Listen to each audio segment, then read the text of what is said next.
Association rules assumes that the data are not labeled, so it's okay for us. The other thing they assume is that there is a structure in the data. There is a transactional structure, so data points are grouped inside in a minimal idea of structure, which is the transaction. Could represent a receipt, could represent the visits inside the web page. They could represent several things. Clustering per se, it's probably the most flexible technique that you can use, because basically it doesn't need anything. It just needs data points. If you have data points, anything, you can always do clustering, okay? So clustering per se, it's actually quite used technique. And we are going to see the pros and the cons of this. If you want one of the nice introduction about the two books is taken from here. He has a nice introduction to clustering. So, for instance, if we want to, if we have this photo and we want to count the stars or whatever they are in this photo, what we are looking for, it's typical. Well, we see this, and I can ask you how many stars are there, so you can count them, because your eyes can easily identify groups of white points. And obviously, for instance, I can say that, for instance, all these points count as one, okay, as one star. Why? Because they are nearby and they have almost the same color, okay? Obviously, you don't count the black ones around. So your idea is that you find something in this image, you can find some regularity, and you can say, okay, there are these points, and what I'm looking for is a group of white points. They should be very nearby, and they should have the same color, okay? For instance, I might ask you, what are these, okay? Are these something different? And they are kind of different to our eyes, okay? So in a certain way, we may have some criteria to apply to this image, okay? Also, if I show you these two images, and I ask you, do you find anything peculiar in this image? Okay? There is a lot of white, there is a lot of blue, but it's quite well mixed as a photo, right? If I ask you here, do you find some pattern, some regularity? So I see some white stuff here, follow some green stuff here. Okay, then semantically speaking, my eyes tells me that these are policemen. And I find white things here that are all in an area, okay? So there is probably a lot of white stuff exactly like here, but here I see something that is kind of regular pattern for me. And then I see anything else that is around here. Then I can isolate some small parts of red stuff. I can isolate part of this. So I see some regularities, okay? Same thing here, okay? So I take this one, this valley, and I say, okay, I see some yellow area of yellow flower. I see some regularity, right? And I say there is an old part full of yellow flower, then purple flowers, orange flowers, etc. Okay? So the idea of clustering algorithm is exactly what I did. Okay? The idea is just to take data points and to group them into cluster. What did I use to group those images? I tried to find out some interesting patterns, and typically they were based on color and also on distances. When I saw the two pictures of people, one group was white and other stuff, white shirts and other stuff, but they're completely irregular, really very mixed. So I didn't capture any similarity. On the other hand, on the other side, I captured some well-defined patterns. So the white ones were only on some parts, on two parts, and then there was the mixed part. Okay.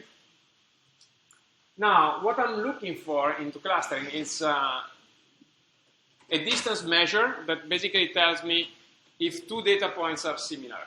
Okay. The distance measure or similarity measure basically tells if the distance is very small or the similarity is very high. They basically tells me that two data points are very, very, very similar. Okay. And obviously, if the two data points are very dissimilar, the distance measure should behave accordingly. Okay. So, from one point of view, it's very simple. Take data points and group them together according to a distance measure. But basically, this distance measure, I didn't say anything about this distance measure, can be anything, right? And obviously, for me, in the stars example, was quite clear, because obviously there was a distance, there was the distance between pixel and the distance between color. So it could be an average between the distance between pixel and color, okay? In the group of people, it could be similar, but also kind of different in a way. In the flowers, it was very much similar to the case of the stars. Okay. So the idea is you take points, you define your similarity measure, and basically group together elements into cluster. Okay, you partition the elements here into cluster, and ideally, all these guys that are grouped inside the same group that I say, my algorithm will say, they belong to the same group or should belong to the same group with a certain probability. These guys should have a very high similarity or a very low distance. And on the other hand, if I pick up two elements from two different groups, their similarity should be very low, or the distance should be very high with respect to the distance inside the groups they belong to. Okay?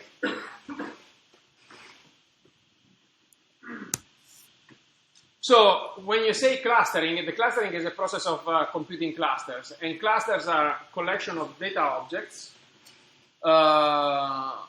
So each one of those circles is a cluster, and so each element inside the cluster should be similar to one another inside the same cluster, and very dissimilar to the objects outside the cluster.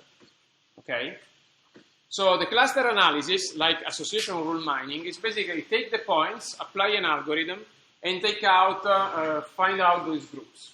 Okay, so I take the data points, I don't ask anything, right? I don't ask whether there is a structure, I don't ask whether there is a label, I don't ask anything. Just give me the data and I can do that. Okay? If you attend the course on machine learning, or if you already know something about machine learning, clustering is also called unsupervised learning.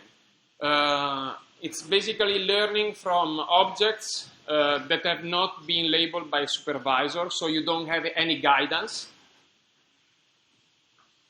And so basically that's why it's called unsupervised. The typical application of clustering is just as a standalone application to look into the data. Ideally, the long-term goal, the ideal goal of clustering is I take the data, like I apply an algorithm, and if there is a structure, an underlying structure that I don't see, just by looking at the data like this, the algorithm will find for me. Okay? So, for instance, in the iris dataset, that is one dataset that we have seen during the data exploration, if I apply clustering, actually, any clustering method will find the three groups, which actually are the three groups contained inside the data. So, I have the data, there is a structure that nobody told me about, I apply clustering, I find a result that is basically the structure inside the data. Okay? This is the ideal result. Basically, it never happens, but that's what we are looking for. Okay? There are several clustering methods. With different assumptions, and that's our job to know them. And basically, you never have to implement a clustering algorithm, never. Never try to implement a data mining algorithm unless you are basically working in a data mining software company. If you are a data scientist, you typically work on scripts that prepares the data for an existing algorithm. Yet, we need to know all the features of most of the most important clustering algorithm, because we need to know how they work, because we need to explain the result. If we don't know the algorithm, we cannot explain the result, and actually anybody can run an algorithm on data. The only extra, so to say, the only contribution you can give, apart from knowing what type of data apply to what type of algorithm, it's also the interpretation of the result. Without that, it's basically your job is useless. As I said, there are several methods. They typically differs one another for their approach. So, for instance, hierarchical, since it's one of the first approaches we are going to see, you can have a hierarchical clustering or a flat clustering. Hierarchical clustering basically means that when you're trying to find a structure, you find an hierarchy, okay? So suppose that I take animal kingdom. I take all the animals, okay?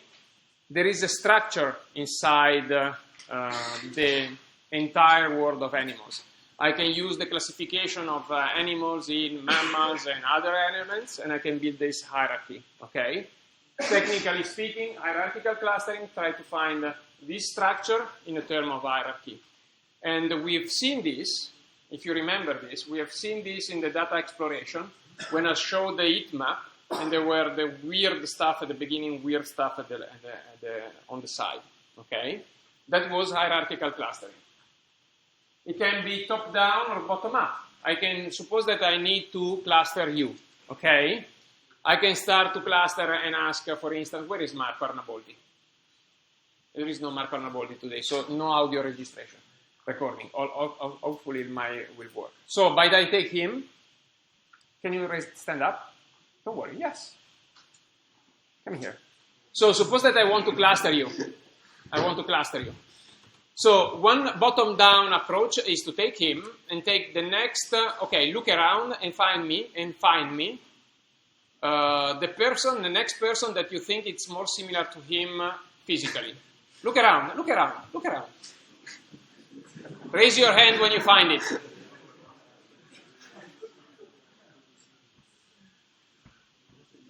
Come on.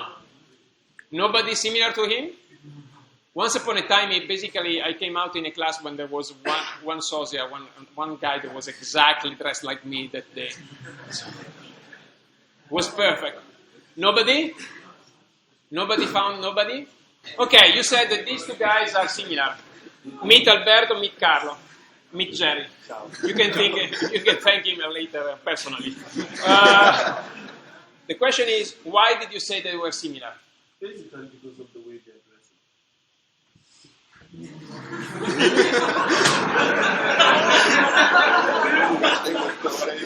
Not the small one, with the t-shirt inside and the sweatshirt. Pretty much, I think that everybody has a t-shirt, I guess. Now, the interesting part is that he has his distance measure, right? In his distance measure, these two guys are very similar, okay? Raise up your hand if you agree with Jerry. Okay. Cool. Those are your friends. Everybody else disagree, right? Okay, grazie mille. So the problem is, grazie Jerry. So it's very interesting as a point. It makes you laugh, but on the other hand, it's actually the practical. It's not that it's, so to say, much more easy when you're looking at 1,000 columns and you don't know almost anything about those columns. Okay. So Jerry measure was his measure. Okay. Most of the class had another measure. The interesting part was that, for instance, in this case, Jerry evaluated the distance for some particular specific feature. Okay. So this is the great flexibility of clustering, but it's also the great limitation of clustering, right? Because Jerry's clustering was Jerry's clustering. Okay, so that's one of the issues about it. So, but going back, bottom up basically works like this. I take Alberto, right, and Carlo, and I say they are the two most similar people. And then that's the first cluster. Then I try to see if there is someone or other two guys or two ladies that are very similar. Okay. Then I start with 1,000 people. I put two together, so I come up with the two people and all the others. And then I go bottom up. Or on the other hand, I could say, okay, I'm looking at all of you, and I say, okay, there are people that are dressed heavy and people that are dressed very lightly.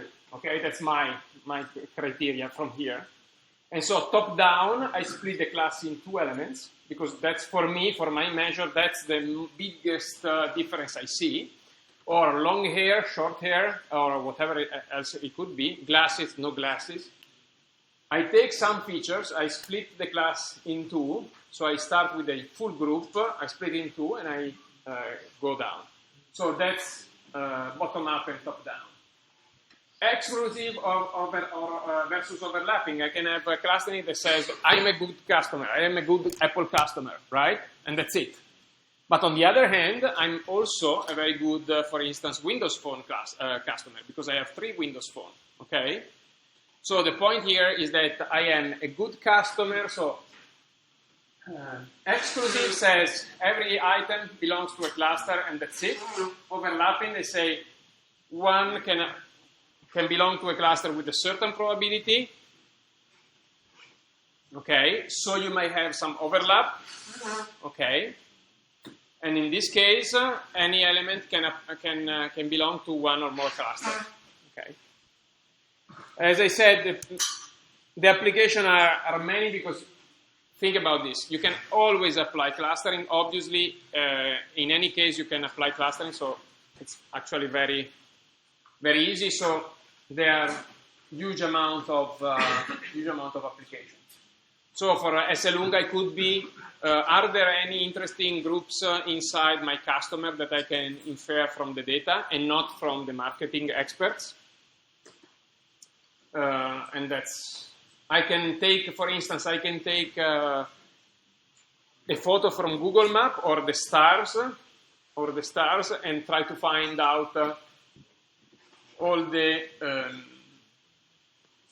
groups, the interesting groups of pixels that are very nearby and with similar color. For instance, then I will find all the stars, first case. And then I might find, for instance, on a Google map, all the area that have, I might identify all the area with similar destination, like a green area with forest, a gray area with buildings, etc., etc. Okay? As I said, there is a general criteria that is good clustering means that if you have your cluster, they should have high intra-class similarity. So inside the group, there should be a high similarity, a low similarity between groups. Okay? But on the other hand, as you see in Jerry's example, it's very difficult so this general criteria, it's orthogonal to the decision. It depends on the decision you make on the distance. Okay, so everything depends on the similarity measure. Obviously, if you have a field where the similarity measure is obvious, think about the stars. It's obvious. I have to count in groups the pixels with similar colors or a map. It's actually very easy, and the similarity measure is obvious. So probably it works really well. On the other hand, if I say 1 million customers, 1,000 attributes, what are the differences between, how can I decide the similarities between people and customers? That's the real problem, okay? So typically, one of the issues about clustering is actually the evaluation. So you have several measures of inter-cluster similarity. There are thousands of measures. One of the things is manual inspection in real cases. Or on the other hand, there is you can benchmarking. We are going to see it next at the end of the classification. Very late in the course, you can benchmark against existing labels. Okay. As I said, there is a huge amount of things. You can have also weights associated to each variable, and you can think about any possible idea, any possible metric. Typically, we are going to call our metric as a distance and Dij, so as our measure. And typically, what we are looking at as data, it's always an Excel file, or a table, which we are going to use as index like this. And these are the data, but actually what we are going to really work on is this matrix, the matrix of all the distances. So it's going to be a distance or similarity matrix, and you can understand which one of the two it is. If it's 0 on the diagonal, it's a distance, okay, because the distance between one point and the same point is 0. If this is 1, it basically means that it's a similarity. So obviously, I am the most similar to myself. Okay. And so in the two cases, you can find something. You can find different ways to have this one, but more or less that's the same principle. The problem here is how do you compute these guys? Okay, these values. Given that, for instance, you can have numbers, but you can also have data that are simply nominal.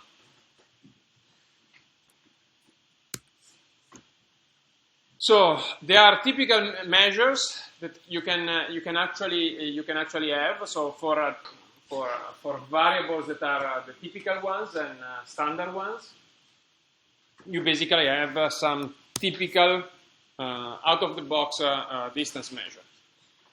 All the distance measures must agree on this. So they are positive. They are 0 only if the two elements are the same. Okay. They are commutative. And then they are the typical property, the typical triangular property of a distance measure. Okay. So you can invent your own, but most of the algorithms need that these properties are valid. Okay. Now, let's say the king of the distances, it's basically the Euclidean distance.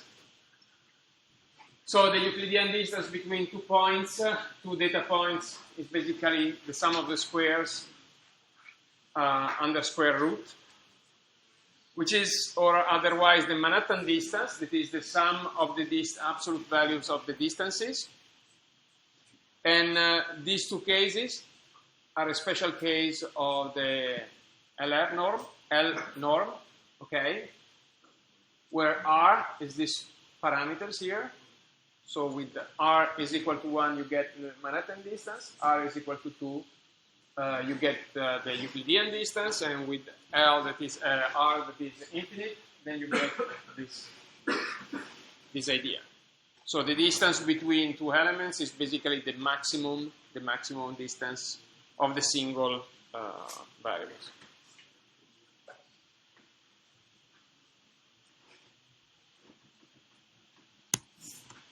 So when you have, for instance,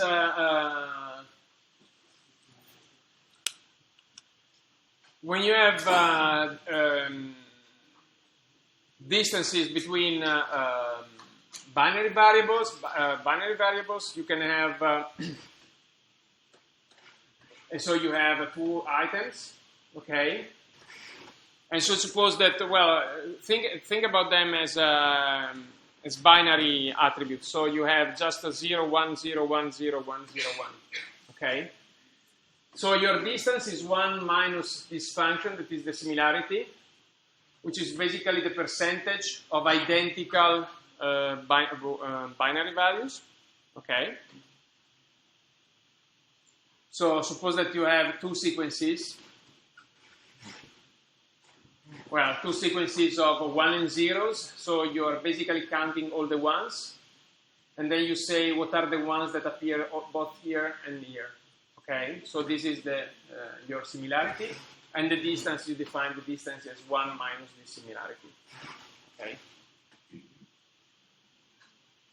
It is basically the percentage of identical attributes on the two elements, which is also basically the probability of being the same. One distance that is particular, it's the cosine distance. It's a typical distance when you have binary attributes. Okay, you have to consider this. When you have for standard type of attributes, you might have standardized or quite usual distance measure. Like if I have a real vector of real numbers and I ask you, what is the distance you think of? Obviously, you say Euclidean distance, okay?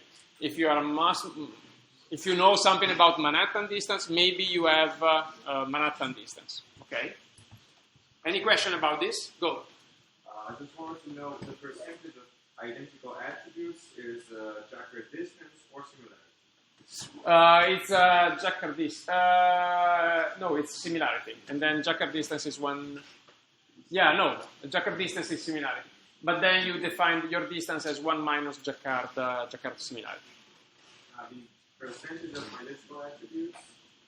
Yeah, Jaccard similarity is sim, so it's the percentage of similar attributes. Jaccard distance is 1 minus Jaccard similarity. Okay? Any other question?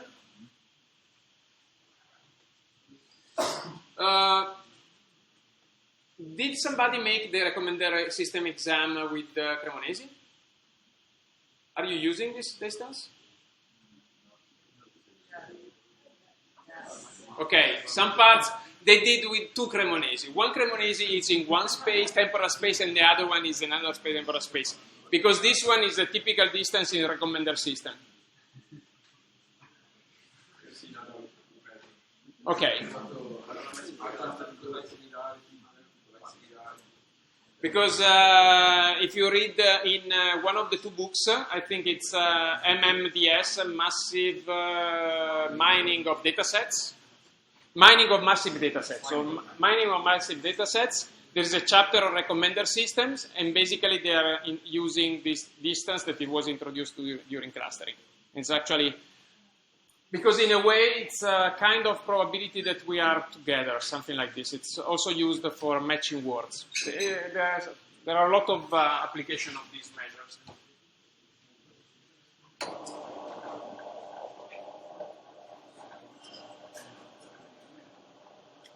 So for instance, note that I could use the similarity as my measure, as my matrix, but on the other hand, my matrix would have the ones on the diagonal. Okay, so if you see around examples and you say clustering examples, and they ask you for this is the matrix, compute the clustering. I'm not saying to my exercise, but if you look around and you find out a matrix, a distance matrix or similarity matrix, if you use this one and you plot, I'm coming, okay, and you plot this and you use the sim here, it's going to be 1 here and everything else here, okay?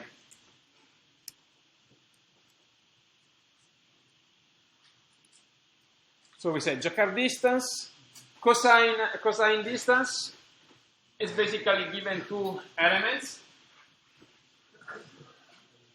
It is the sum of the products over this one, and it's basically the angle of the two vectors that x and y represents. You remember that I said that there are two views of data in data mining. One is to see the data as probability. Okay, so I check out the data as an example. X is basically just a sample, one case taken out from a distribution probability. On the other hand, I can take x, and that's one of the approaches, an approach of one of your books. I take x, and x is a vector. Okay, you remember this? So what I say is that if I take this approach, I use cosine similarity to consider the distance here as my similarity measure. Okay, distance measure. Okay, so if the angle between them is 0, they are basically one and the same. Okay, they are very similar. And this one is typically used in information retrieval. Did you ever see this measure, the cosine similarity? In where? Always in recommender system, right? So the first search engines were all using this one, and they were really work crappy. They were really crappy, the worst ever. We are going to see in the part on text mining, basically. You remember the Jacquardist similarity when you have 0, 1, 0, 1, etc.? One basic representation of documents is, does it contain this word, yes or no? Does it contain this word, yes or no? Does it contain this word, yes or no? So, Jacquard distance measures somehow the frequency of word of common words. And this is another way to measure similarity among documents. Obviously, you can also have real numbers. In this case, you can use any real number. Okay? So, like in this example. One of the distances that you might have, for instance, when you are comparing strings, is the edit distance. And well, basically, suppose that you have one string versus another string. I'm looking at time just to know when to stop. Okay. And basically, the distance is the smallest number of insertion or deletion that basically allows you to go from one string to another. That's why it's called edit. Suppose that I write Carlo and I ask you, what is the edit distance between Carlo and Pierluca? It is the minimum number of modification that you have to bring Carlo into Pierluca.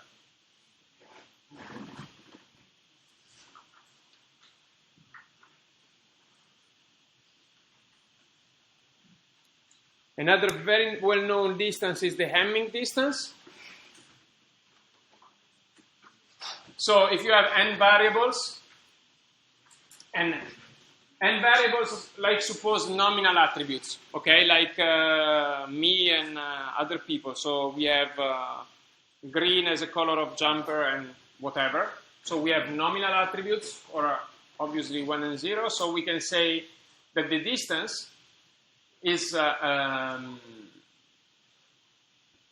given the number of matching component, we have this is should be n, the number of variables that are not matching over the number of variables. Okay, this is n, but this should be n.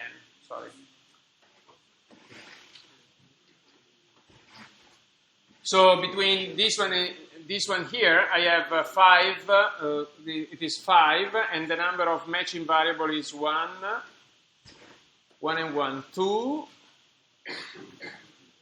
It is true, there should be another one, because there is a 3. This one is not matching. It's only 2. So it is 6 minus 6, no, it's 5 minus 2 over 5. But then I don't remember why it comes, this one is wrong. It must remain the case. It's right? Why am I making a mistake then? Matching is 1 and 1, right? 1 and 0 and 1, no. 1 and 1, yes. So the matching is 2. 5 minus 2 is 3. Okay, no, it's right. It's 3 over 5 because you put here. So here there should be 3 over 5.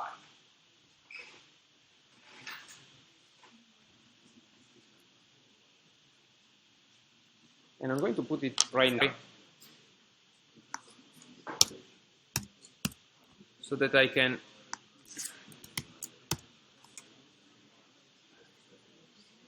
okay. That's the correct one. So given p number of variables, and I basically make the distance as the number of the percentage of different variables between the two. if I have ordinal variables, so suppose that I say, you know, temperature is cold, mild, and hot, I could use them as nominal variables. So if they are different, then I could say just that they are different. But on the other hand, ordinal variables, they belong to a ranking, right?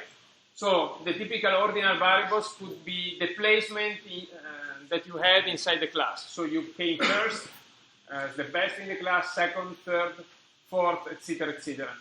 So suppose that you were in a certain position in the class against another student that was in a different position in the class according to some criteria. How do you compare those values? Okay, so basically what you do, you take the original variable that was a ranking and you map inside the number that is between 0 and 1. Okay, and then basically you can use whatever method applies to a number, to a variable that is a number, right?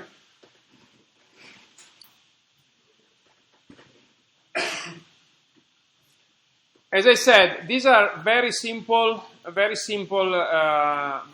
measures, okay, that are quite typical inside you can find it, they are quite typical, but obviously you can invent your own. So in all these measures, for instance, all the attributes have the same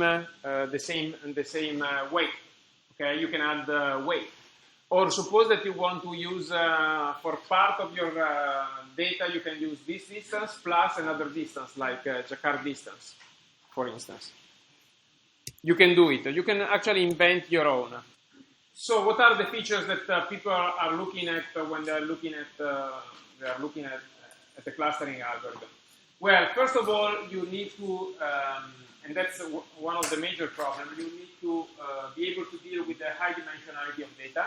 Where high dimensionality, I mean a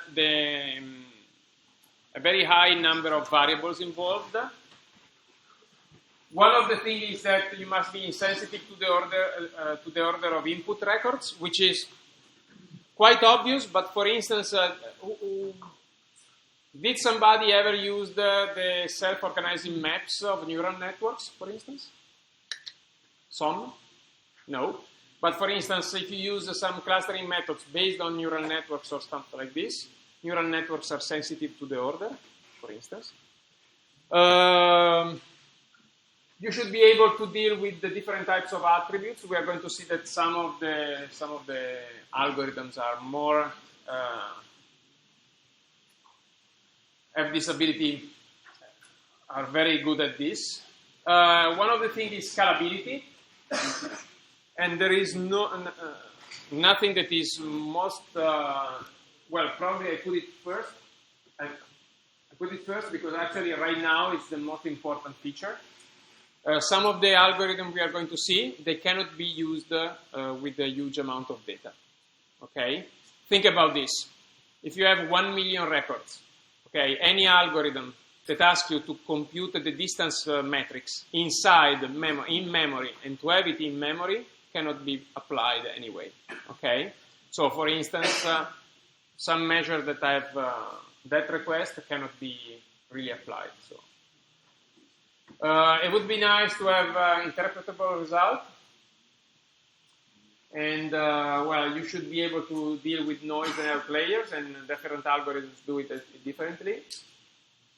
One of the things is that when you have groups in space, most of the algorithms and most of the articles you can find around discuss the shapes of the clusters. So, for instance, you have a clustering algorithm that find typical spherical shapes in n-dimensional space. Is that a limitation? You cannot say.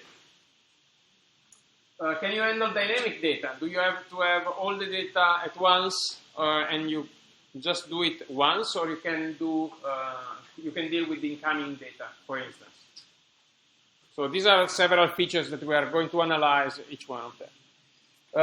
As I said, one of the issue here, the most interesting part is the high dimensionality. So obviously right now you are dealing with, technically you are dealing with data sets, data that have hundreds, if not thousands of attributes.